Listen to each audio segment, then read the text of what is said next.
Salam sejahtera Malaysia, denyut nadi suara rakyat bergema di channel ini. Jangan lupa tekan butang subscribe, like dan share. Malaysia kita punya, cintai Malaysiaku, kita jaga kita.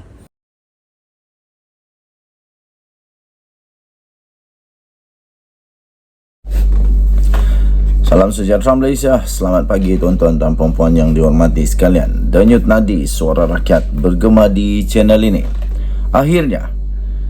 Akhirnya Tun Mahathir sah telah pun berada di Balai Polis.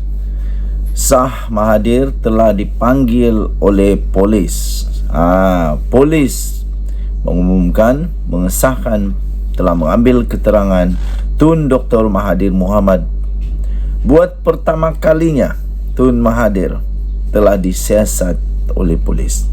Keterangan Dr. Mahathir diambil sendiri oleh unit siasatan jenayah terkelas di 5 Bukit Aman. Bukan di Balai Polis. Nasib baik. Di Yayasan Al-Bukhari di Ibu Negara pada pukul 10.30 pagi kemarin. Bekas Perdana Menteri Tun Dr. Mahathir Mohamad telah diambil keterangan bagi membantu siasatan berhubung kenyataan berunsur penghinaan ke atas institusi diraja dan proklamasi orang Melayu. Setiausaha Polis Diraja Malaysia PDRM iaitu Datuk Nursia Saaduddin dalam kenyataan pada hari ini berkata, keterangan Dr. Mahathir itu telah diambil oleh unit siasatan jenayah terkelas di 5 Bukit Aman di Yayasan Al-Bukhari di sini pada jam 10.30 pagi. Beliau berkata, kes berkenaan disiasat di bawah Seksyen 112 Kanun Tata Cara Jenayah. Kes ini masih di peringkat siasatan, katanya. Wow! Tuan-tuan dan puan-puan yang dihormati sekalian, buat pertama kalinya Tun Mahathir akhirnya tidak lagi kebal seperti banyaklah orang cakap Mahathir ni kebal lah. Berita yang lain pula, Mahathir disiasat polis berhubung proklamasi orang Melayu menghina institusi diraja. Kalau memang betul Tun Mahathir menghina institusi diraja, ini satu perkara yang tak boleh dipandang enteng. Macam mana pun, apapun taraf legendnya Mahathir, walau macam mana pun jasanya besar kepada negara, tapi Mahathir tidak dalam posisi untuk mempersoalkan, apalagi untuk menghina institusi diraja. Polis Diraja Malaysia PDRM mengesahkan pihaknya sudah merakam percakapan Tun Mahathir di Yayasan Al-Bukhari. Tindakan tersebut diambil susulan daripada kenyataan yang telah dimuat naik oleh bekas Perdana Menteri itu yang dikatakan ada mempunyai unsur penghinaan terhadap institusi diraja dan proklamasi orang Melayu. Setiausaha PDRM sendiri iaitu Datuk Nursia Muhammad Saaduddin berkata, unit siasatan jenayah terkelas di 5 USJT Bukit Aman telah merakam percakapan Dr. Mahathir pada pukul 10.30 pagi hari ini. Katanya rakaman itu dibuat di bawah Seksyen 112 Kanun Tata Cara Jenayah. Siasatan dijalankan mengenai kenyataan Tun Mahathir yang ada berunsur penghinaan terhadap institusi diraja dan proklamasi orang Melayu. Kes masih di peringkat siasatan, katanya dalam satu kenyataan pada hari ini. Terdahulu, peguam bekas ahli Parlimen Langkawi itu, iaitu Rafiqi Rashid Ali, memuat naik hantaran video di Facebook Inspirasi Channel mengenai soal siasat yang dijalankan pihak polis terhadap anak guamnya.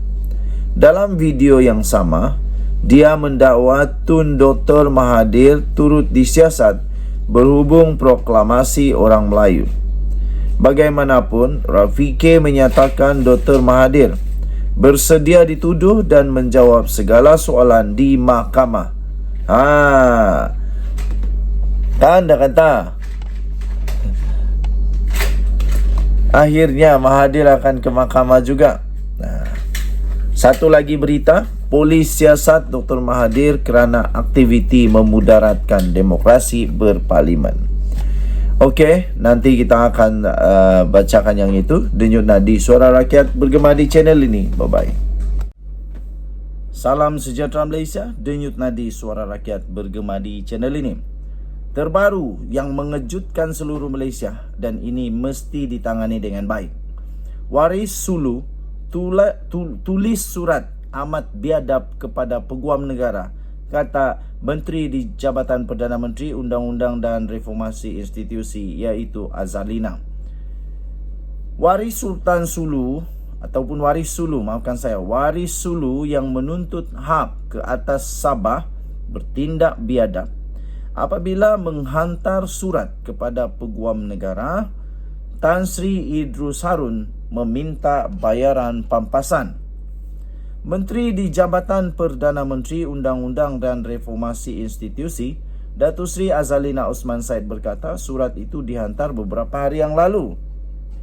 Katanya, saya dimaklumkan Peguam Negara 2-3 hari lalu, Peguam Waris Sulu menulis surat yang amat biadab mendakwa mereka bukan saja ada hak ke atas Sabah, malah berhak ke atas tuntutan sebanyak 14.92 bilion, bukan juta, 14.92 bilion atau kira-kira 68.5 bilion ringgit Malaysia yang kini turut dikenakan faedah 16 bilion US dollar atau 73.46 bilion ringgit Malaysia. Kata Azalina, surat Peguam Waris Sulu itu sudah dijawab Peguam Negara. Namun kita juga menyatakan jangan memandang rendah keupayaan Malaysia sebagai sebuah negara Islam berdaulat dan merdeka, kata Azalina.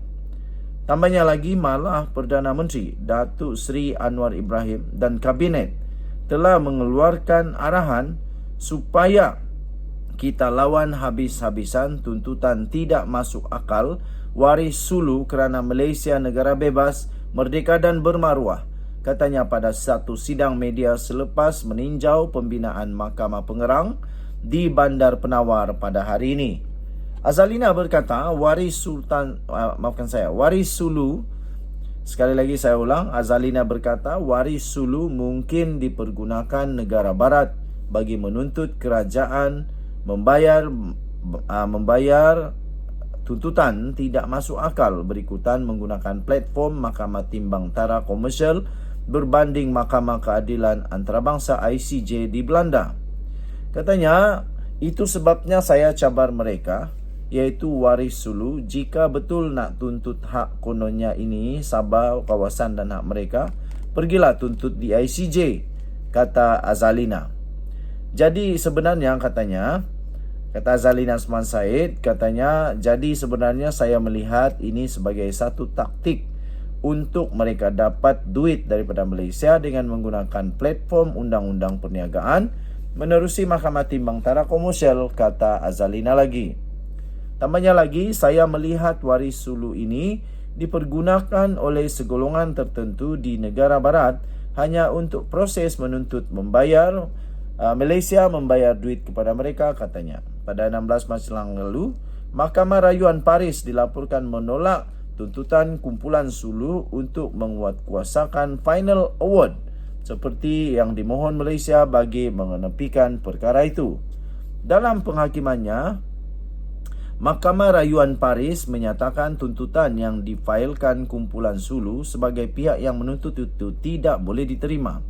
Katanya, oleh itu keputusan yang diperoleh Malaysia pada 12 Julai 2022 untuk menangguhkan penguatkuasaan final award itu kekal.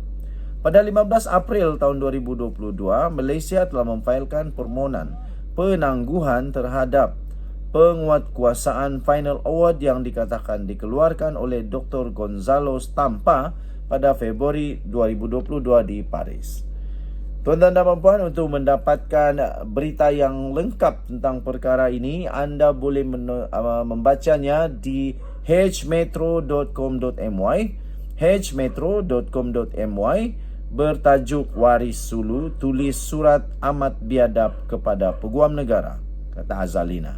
Denyut nadi suara rakyat bergema di channel ini. Bye-bye.